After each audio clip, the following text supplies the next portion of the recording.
کبھی کبھی ایک انسان کا عزم بادشاہوں کے تاج ہلا دیتا ہے۔ یہ واقعہ حضرت عمر فاروق کے دور خلافت کا ہے۔ روم اور مسلمانوں کے درمیان جنگ چھڑی، کچھ مسلمان قیدی بنا لیے گئے۔ ان میں ایک بہادر سچے عاشق رسول علیہ الصلاۃ والسلام تھے۔ حضرت عبداللہ بن حذافہ انہیں قید کر کے بادشاہ کے سامنے لایا گیا۔ رومی بادشاہ اپنی طاقت پر نازاں مسکرایا اور بولا، اے عبداللہ، میری بات مان لو، اسلام چھوڑ دو، میں تمہیں آزاد بھی کر دوں گا، مال و دولت بھی دوں گا اور اپنی آدھی سلطنت بھی دے دوں گا۔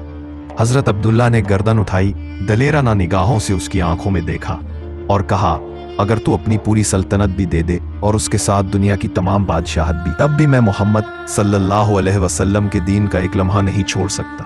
بادشاہ کا غرور ٹوٹا، چہرے پر غصہ بھڑک اٹھا۔ اس نے سپاہیوں کو حکم دیا، اسے بھوک سے مار دو اور دیکھتا ہوں کب تک محمد کا دین نبھاتا ہے۔ انہیں پانی تک نہ دیا گیا۔ پھر ان کے سامنے ایک لالچ رکھی گئی، شراب اور سور کا گوشت۔ اگر وہ چاہیں کھا سکتے تھے کیونکہ شرعی اجازت تھی، لیکن انہوں نے ہاتھ نہ لگایا۔ بادشاہ نے حیرت سے پوچھا، کیوں نہیں کھاتے؟ کیا تمہارا دین اجازت نہیں دیتا؟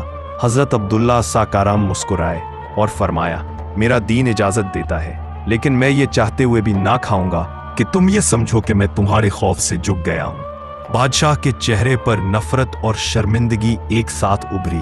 اس نے سپاہیوں کو پھر حکم دیا، ایک بڑی دیگ میں تیل ابالا جائے، میں اس محمدی کے ایمان کو ابھی چیلنج کرتا ہوں۔ چند لمحوں بعد خوفناک ابلتا تیل تیار تھا۔ ایک مسلمان قیدی کو لایا گیا اور سب کے سامنے اسے ابلتے تیل میں پھینک دیا گیا۔ حضرت عبداللہ نے دیکھا، ایک چیخ اور پھر پلک جھپکتے میں اس کا جسم راکھ ہو گیا۔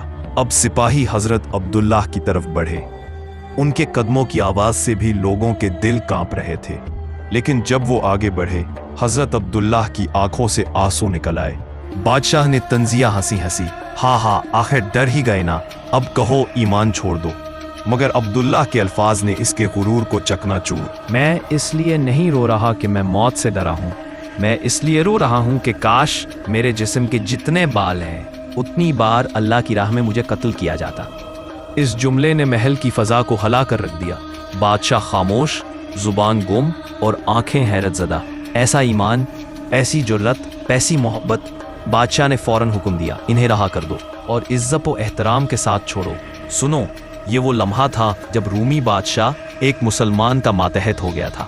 جب وہ مدینہ پہنچے، حضرت عمر رضی اللہ نے انہیں سینے سے لگا لیا اور پورے مجمع میں فرمایا، ہر مسلمان کی ذمہ داری ہے کہ عبداللہ بن حذافہ رضی اللہ کے اس ایمان کی قدر کرے۔